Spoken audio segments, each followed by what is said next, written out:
I love that story about the masseur. I imagine my father laying there naked on a table, just waiting for this big man to do something else. What must have been going through his mind? Well, I guess I'm batting cleanup here, so let me, on behalf of my family, thank you all for coming here. We really appreciate it. My sister Patty and I, who suddenly find ourselves orphaned, really appreciate being surrounded by so much love and kindness. And to Jim and Tom and everybody else who's spoken your kind words, appreciate that very much too. And to the folks at the library here who put this whole thing on. What a terrific job they've done, and we so much appreciate that too.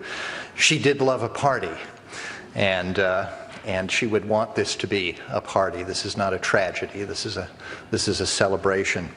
I hope you've had a chance to have a look around here. Some of you, of course, have been here many times before, but I hope you realize that none of this would have been possible without Nancy Reagan. I don't mean that she was active in fundraising and building the library. Of course she was.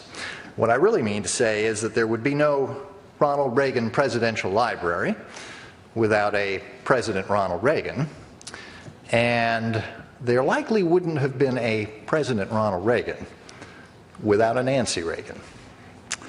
Of course, it may not have happened that way. If she was not made of such stern stuff, she may not have made it all the way to being Mrs. Ronald Reagan. See, my dad played hard to get a little bit when they were dating, way back when. He had already purchased a ranch not too far from here in Malibu, and he loved to go there and ride his horses and buck hay and generally get dirty and sweaty outdoors and that sort of thing. Not the kind of thing that she's really crazy about, my mother, but she was a good sport, and she wanted to participate in this. If he loved his ranch, well, she was going to love the ranch too. And so she would go out there, and he would do his thing, and she would sort of wonder about how she could help. Now, this ranch down in Malibu, it was about 700 acres or so, had a long driveway that led to the house, about a half a mile, with fences on both sides. So they would go out there, and they would hang out and be ranchers, but she wanted to help, as I said, and so she asked him, what can I do to help? Did I mention that the fences lining that half-mile driveway were unpainted? So he handed her a bucket of paint and a brush, and my mother painted a mile's worth of fence. Every post, every plank, both sides. Once. That paint job lasted for the duration. Now, my father was confident, but he was not an arrogant man at all. And it takes a great deal of chutzpah to run for President of the United States, or even Governor of California, for that matter. And her absolute belief in him gave him that chutzpah to run for office. I don't know that he would have done it otherwise. My mother provided the encouragement he needed. She guided him. She provided a refuge into which he could repair, to gather his strength. She guarded his privacy. She protected him. Both possessed great individual talents, but as a couple, they were more than the sum of their parts. And it would be a mistake, by the way, to consider her as somehow subordinate to him just because he was the one usually taking center stage. They were co-equals. They complemented one another.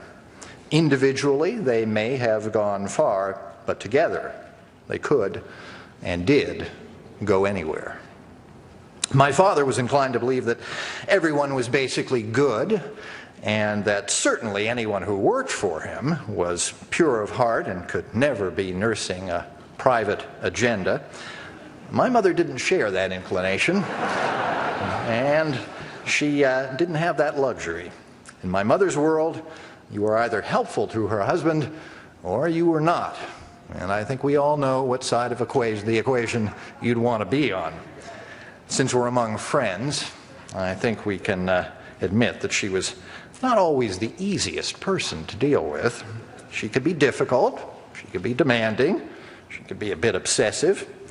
Truly, she could be a royal pain in the ass when she wanted to be, but usually only so that my father didn't have to be.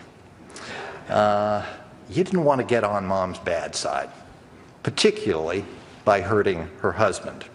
If you did that, you had earned yourself an implacable foe. If you happen to run into the ghost of Don Reagan sometime, you can just ask him. On the other hand, you couldn't ask for a more loyal or dedicated friend. Just ask Joan Rivers, should you run into her in the hereafter. When Joan's husband died, he was on the East Coast, and Joan could not, for some reason, could not get the coroner to release his body so he could come home to the West Coast. Joan's a comedian. She didn't know who to call. Who do you call to pull strings like this to get something like that done? Well, she was acquainted with my mother, but they weren't great friends yet. Nevertheless, she bucked up her courage and called the White House and got my mother on the phone.